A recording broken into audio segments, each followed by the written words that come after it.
How is everyone doing today? Are you happy? Are you sad? Are you angry? Are you mad? Are you really mad? Are you as mad as Wake Forest coach Tom Walter and Florida coach Kevin O'Sullivan were during the NCAA baseball regionals last weekend? The latest examples that when it comes to college sports, whatever the sport, it's a mad, mad, mad, mad world. And Sully and Tom Walter used some bad words that were caught on camera. Hello, everyone. I'm Kevin Skarbinski. This is Scarbo Knows. And first of all, if you are the head baseball coach at the University of Florida, or you are the head baseball coach at Wake Forest University, are you not aware in the year 2025 that if you are anywhere around the ballpark, before the game, during the game, after the game, in the dugout, on the concourse, and you are having a meltdown, someone is going to capture your tirade on video, on audio. Everyone is a reporter nowadays. Everyone has one of these. It takes photos, it takes video. You don't have to be a genius to know how to use it. So if, like Kevin O'Sullivan, you walk out to the ballpark, you're in uniform, and you are informed, well, you were informed shortly before that your elimination game against East Carolina, process those words first of all, Florida playing an elimination game against East Carolina because they'd already lost to East Carolina in the Conway, South Carolina Regional, and you're informed that the game time is going to be pushed back 1 hour. And this bothers you. The lateness of you being informed of this time change upsets you.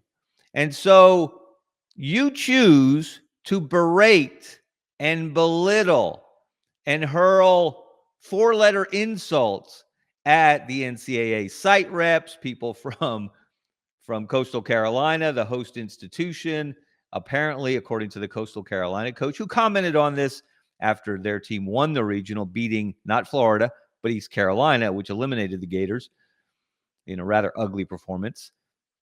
And the Coastal Carolina coach goes off on you, Kevin O'Sullivan, a perennial perennial College World Series coach, national championship coach from 2017, was in the College World Series the last 2 years. And 2 years ago, made it to the championship series, game 3, before the Gators got run by LSU. So you have embarrassed yourself. You've embarrassed your program. You've embarrassed your institution. And it's so bad that your athletics director, Scott Strickland, feels compelled to issue a statement. And we got statements. There were lots of statements last week. Florida put out official statements apologizing for the behavior of Kevin O'Sullivan in Conway, South Carolina at that regional. We're not going to read those. I'm not going to swear that they were written by the men whose names are underneath them. It's sometimes the way college athletics works. But Scott Strickland apologized in a statement. He's the athletic director. Kevin O'Sullivan apologized in a statement for his behavior. And it was nice that they did that. It was almost required that they respond after Sully went mad. Now, did Sully have a reason to be angry? Sure he did. Coaches are creatures of habit. They love routine. They love to do the same things the same way at the same times, especially when you've been doing it as long as Kevin O'Sullivan's been coaching baseball at Florida and doing it as well as he's done. And we might add, he may have done his best coaching job this year with this team, despite all the injuries, to go from 1-11 in the SEC to 15-15. And then win a game in Hoover at the SEC tournament, and then get a number 2 seed in that regional in Conway, South Carolina. Now, the Gators certainly didn't distinguish themselves there.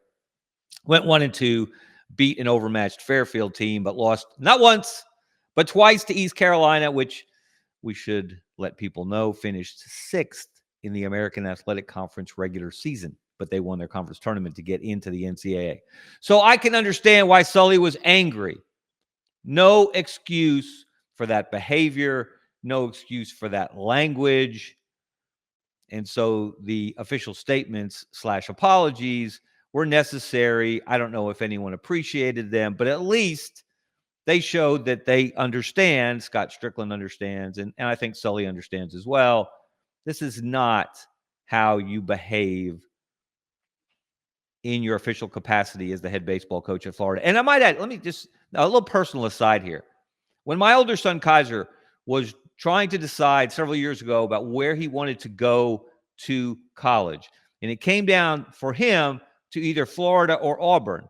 And we visited both schools. We visited a number of people at both schools. And on our visit, our unofficial visit, Kaiser was he was a high school athlete. He was not quite on the college level, at least not at the SEC level. But we were visiting Florida. We were actually sitting outside of Ben Hill Griffin Stadium talking to Scott Strickland, the athletic director, who I've known for a long time. He used to work in sports information at Auburn way back in the day. So we're sitting and he's talking about Florida, and we're asking him questions about going to school there, about the weather, about living conditions, everything you can imagine that parents and a young man trying to choose a college are interested in. And a car pulls up underneath the stadium.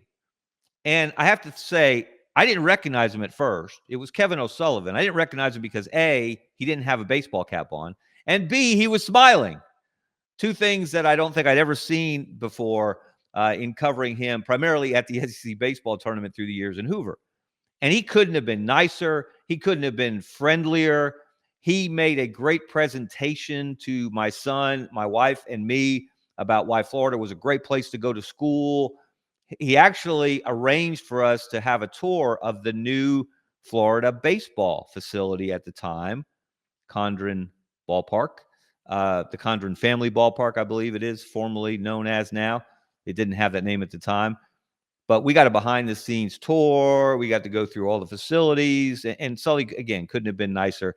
So, look, every one of us has moments that we wish we could take back, says things we wish we could take back, and is glad that most of our moments like that, most of our tirades, if they include profanity or not, are not caught on camera. But again, you're an SEC baseball coach. You have to know that if you are at the ballpark, as he was, and however angry you are, if you express that in a fusillade of F-bombs, I think it was someone counted about 15 and 47 seconds, which is impressive even for a college baseball coach. You just can't do it, and you need to apologize for it. And he did. And if that weren't bad enough, then we get to the Knoxville Regional. And Wake Forest is playing Tennessee in a game to decide who will advance to the Super Regionals. And of course, Tennessee won the national championship last year. And Tennessee has been the poster children. The Vols have been the poster children for bad behavior in baseball. Can we say that? Is that fair? You might even say that if the Savannah Bananas were orange instead of yellow, you might confuse them with the Tennessee Vols. They're very demonstrative. They're very emotional, led by their head coach, Tony Vitello. So during the final game, Game 7 of that regional in Knoxville, Tennessee's playing Wake Forest. Wake Forest had beaten the Vols the day before to force that deciding game. And Andrew Fisher comes to the plate. Now, Andrew Fisher, if you're not a college baseball guy, is as demonstrative as anyone on the Tennessee roster. He's a slugger. Every swing he gets the last ounce out of every swing. He's very emotional. He's very demonstrative. He doesn't hide his emotions under his hat. You know what he's thinking. You know how he's feeling. But he's kind of an emotional leader for that team as well. So he's at the plate. And Tom Walter is the Wake Forest baseball coach. Very successful. They have a very nice program. Got to the College World Series a couple of years ago. So Tom Walter is watching Andrew Fisher get into the box and do his histrionics, doing his little routine. He's trying to pump up the crowd in Knoxville. And apparently this doesn't sit well with Tom Walter. So unbeknownst to him, the camera manages to land on him in the dugout as he's awaiting the first pitch, the next pitch to Andrew Fisher. And Tom Walter uses a description of Andrew Fisher. Well, let's see. There were two words involved in this description. They both started with the letter F. The first was an adjective. The second was a noun. Neither one was complimentary. They were both derogatory. They were profane. They were over the line. And Tom Walter, again, he's in the dugout. He doesn't know the camera's on him. He should be aware of this. Again, he's been doing this long enough. How these guys are not aware of this is beyond me. But he says something really ugly about Andrew Fisher. And in the best response possible, we don't think Andrew Fisher actually heard this or saw this.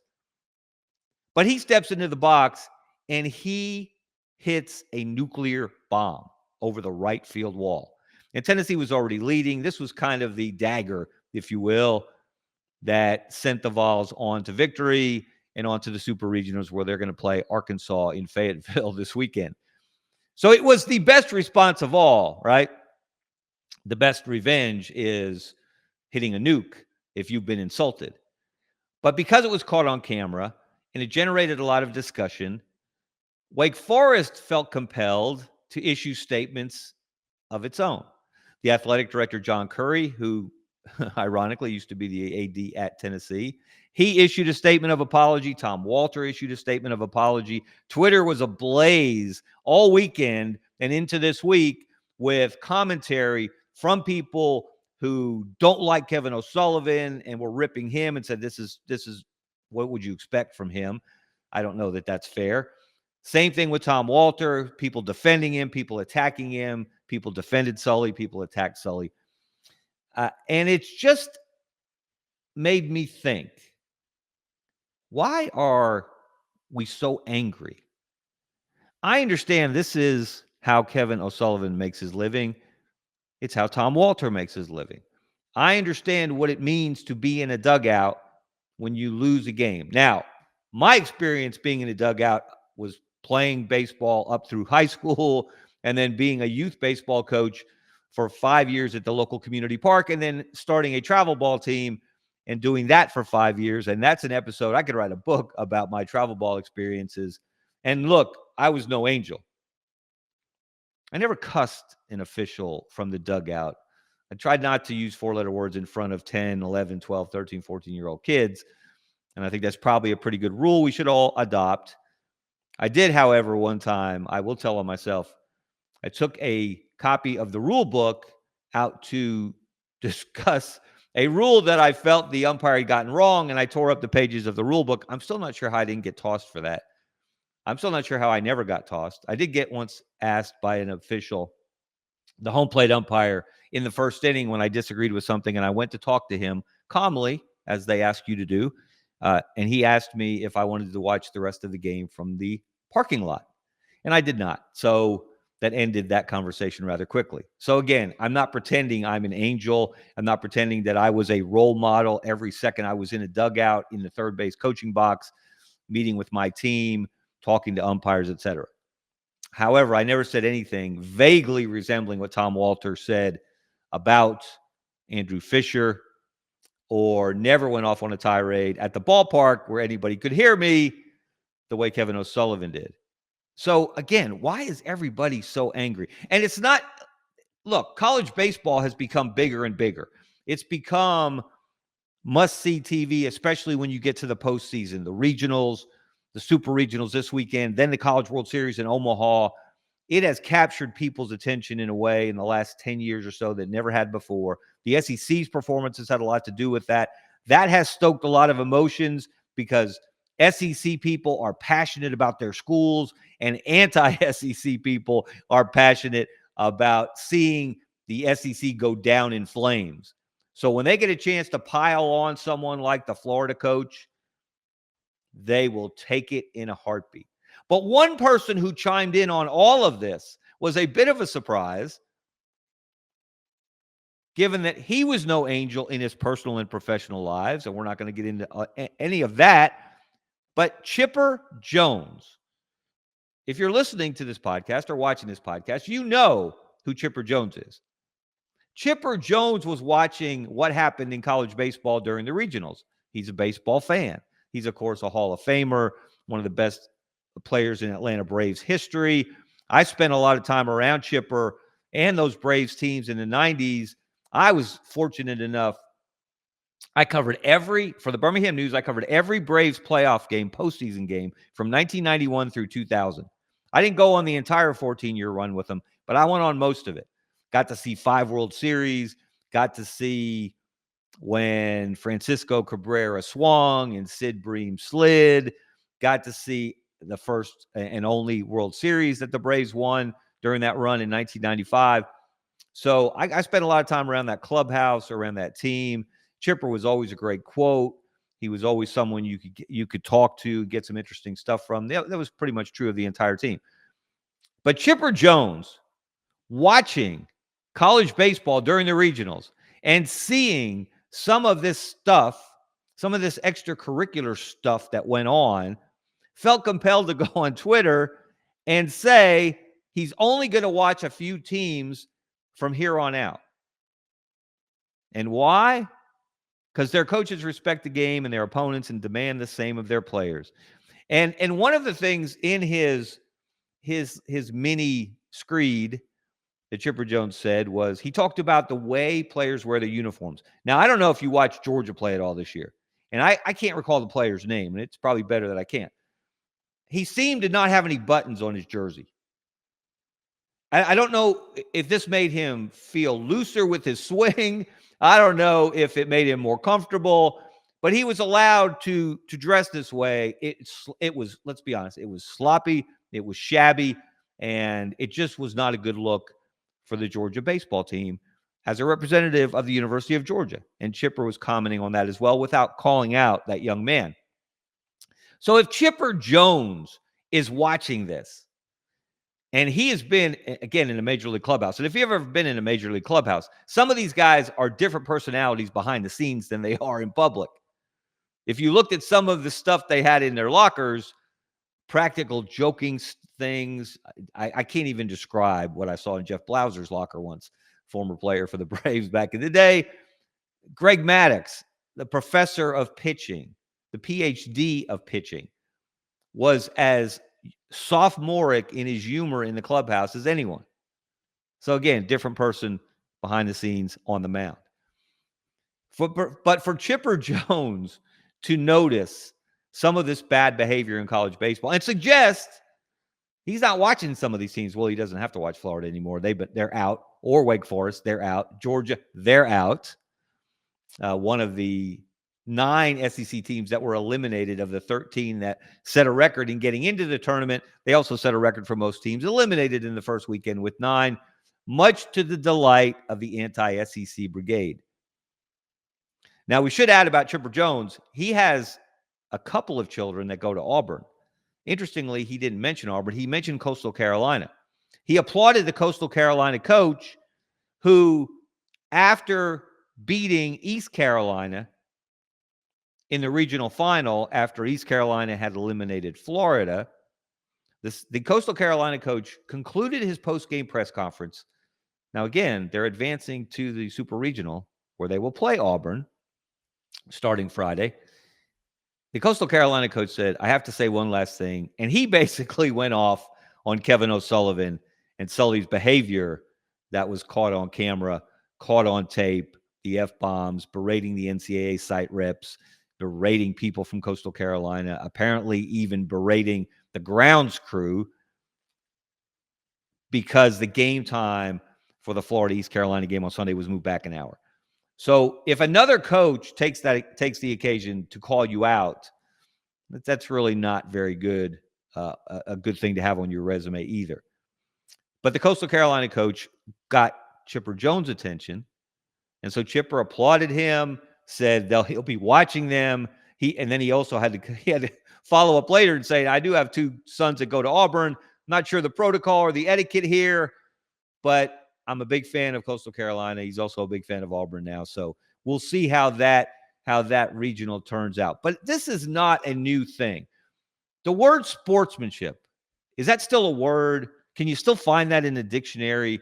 Is it still a concept that anyone understands or embraces anymore? It seems like, and again, this is not a new concept. In 1989, I'm going to date myself. Back in 1989, as a sports reporter for the Birmingham News, I wrote a huge feature story, a takeout, as we called it back in the days when we used to have newspapers. And the headline of that story was, "Whatever Happened to Sportsmanship?" This was in 1989. And as you can imagine, if you're a seasoned sports fan of any vintage, you understand that back in those days, the principal violator of the concept of sportsmanship was the University of Miami football team, the Canes, the U. They routinely trampled all over the notion of sportsmanship and etiquette and being a good sport, a good loser. They didn't buy into any of that. So that was at the heart of the story. I can remember talking to Vince Dooley, then the Georgia head coach and athletic director, who was aghast and appalled by some of the behavior that he witnessed on college football fields. But you don't have to go back that far. I can remember a couple of years ago when Alabama went to Texas in 2022. Texas was still a member of the Big 12. They had not made the move yet to the SEC.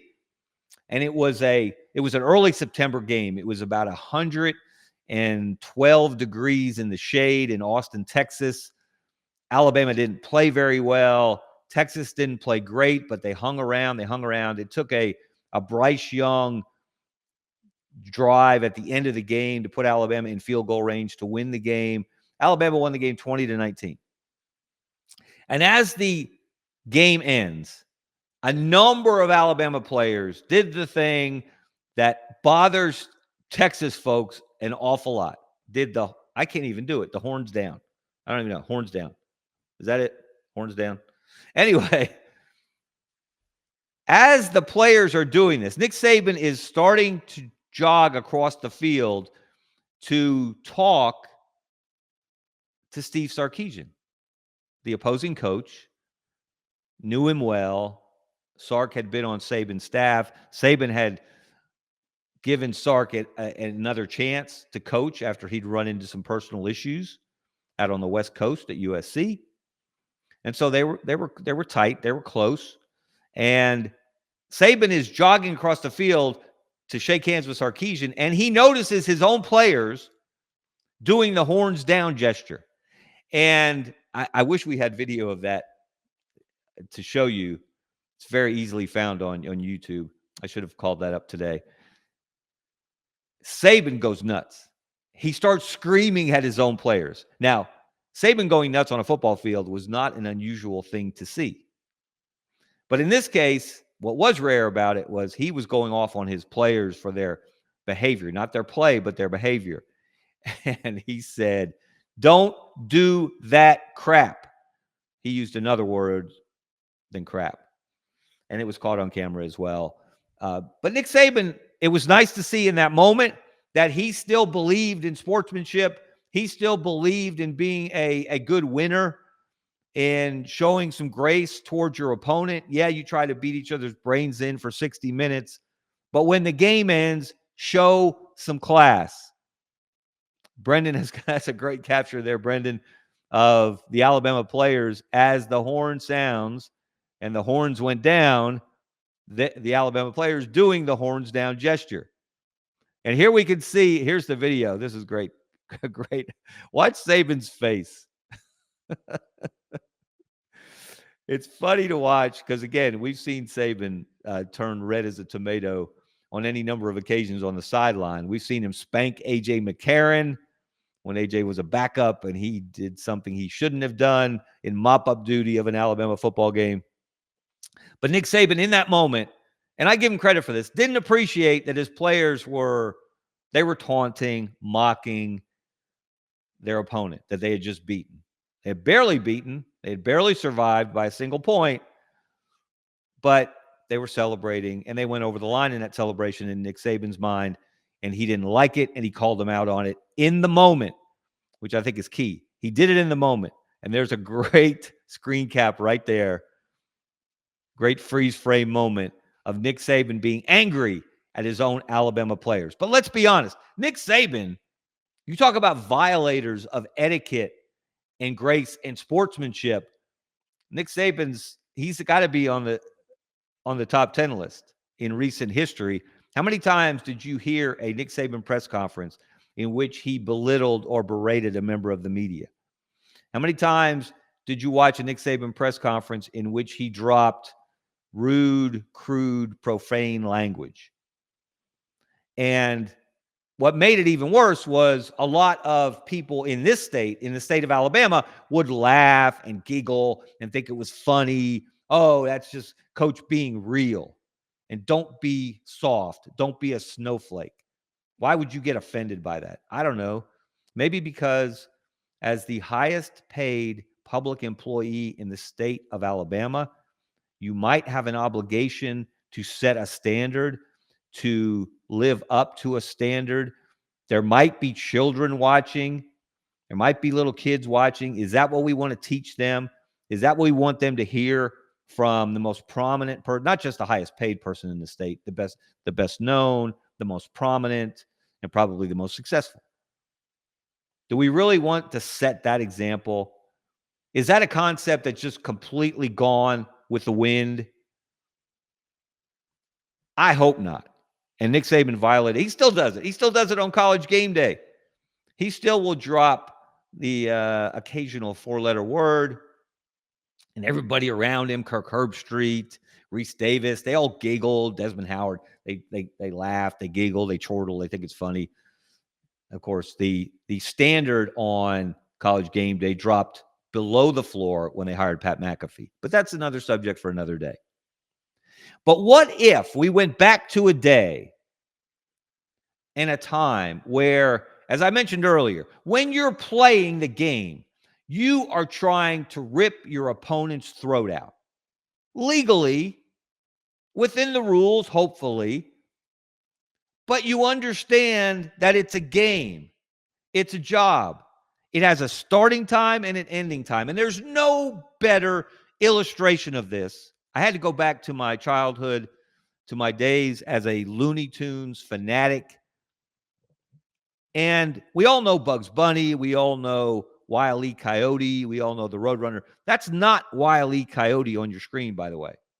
That is Ralph Wolf.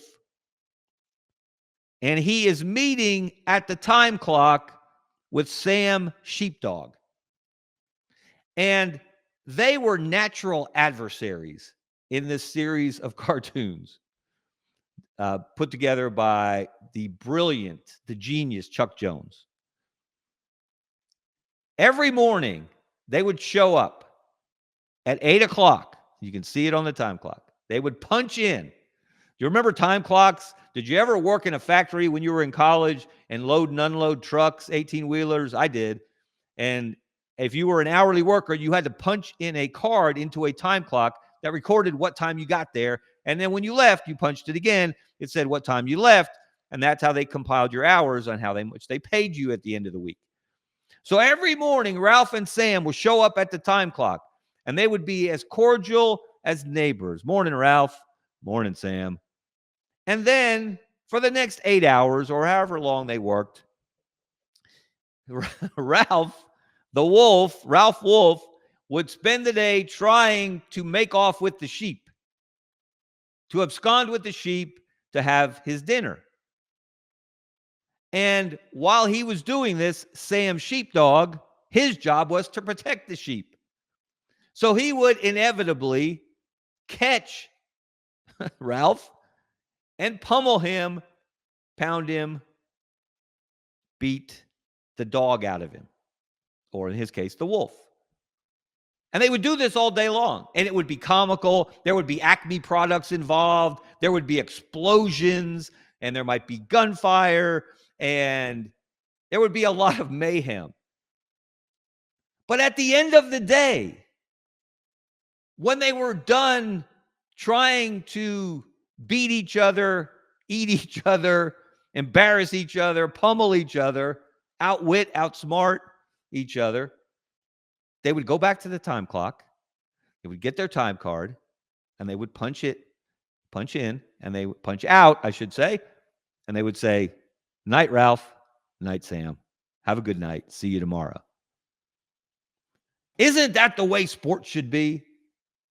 You step between the lines and you lay it on the line. You play your guts out. You try to rip your opponent's throat out. Legally, safely, within the rules, within the bounds of reason and decorum, given whatever sport you're playing. But when it's over, it's over. It's a game. It's not life and death. Yes, it's your living. Yes, it affords you, if you're Kevin O'Sullivan at Florida or Tom Walter at Wake Forest, it affords you a great living. Nick Saban, first at Alabama, now with ESPN and College Game Day.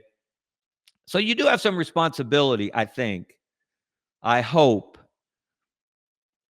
to set an example, to be a role model.